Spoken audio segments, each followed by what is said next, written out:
समर भाऊ खतरों के खिलाडी, हे आपली बोट आणि आम्ही दोघे जण इकडून चाललो आहोत.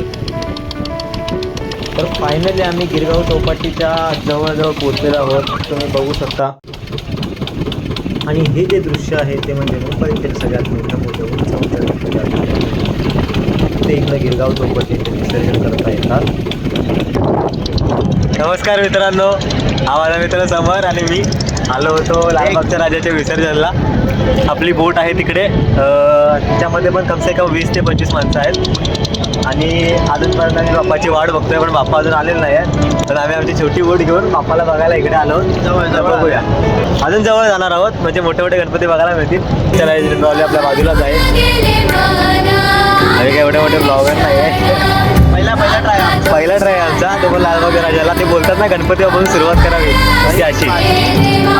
पण आम्ही जी सकाळपासून जी सुरुवात केली आणि सकाळपासून जे निघायला पाहिजे होतं ना, तिथं आम्ही व्हिडिओ केलेतच नाही. कारण की याच्यातून एवढ्या छोट्यामध्ये ह्याच्यातून 20 माणसाला कसं नेणं खूप अवघड आहे. आणि अशा वरती असं बसून तर आणलंच नाही, पण खाली तळामध्ये. मित्रांनो, आम्ही एवढं मुंबईमध्ये राहिलो पण कधी गणपती बाप्पाच्या विसर्जनाला कधी गेलो नाही. पण आज जे दृश्य बघायला भेटतं ना, ते आयुष्यभरामध्ये कधीच बघितलं नसेल. आणि एवढे मोठ्या कधी बघितलं नसेल. एवढं जवळून म्हणजे पाण्यातून तर अजिबात नाही. जवळून क्राऊडमध्ये तर असं फील होतं की असं आपण उगाच आलो होतो. कारण की रात्रभर पब्लिक एवढी चालत राहणार असं तसं या गोष्टी. तो माथा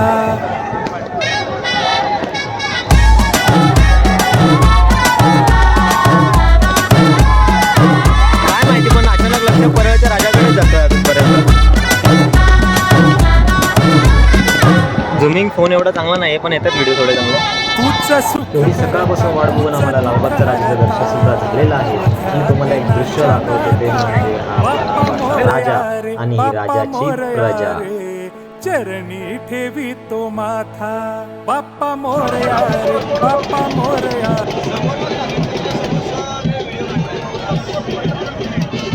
भाविकांना नम्र विनंती, पुढे चालत राहावे, पुढे चालत राहावे, पुढे चालत राहावे. आला आला आला आला चिंतामणी आला, चिंतामणी आला, आला आला आला.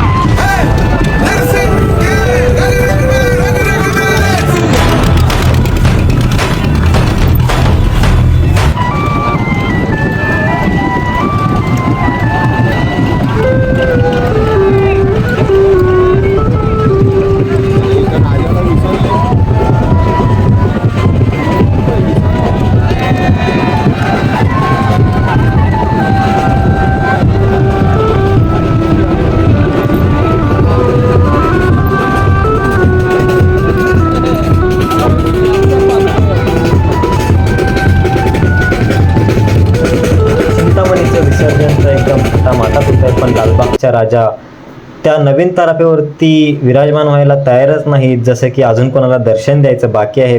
देवा, काय चुकी झाली आम्हाला तेच आम्हाला कळत नाही.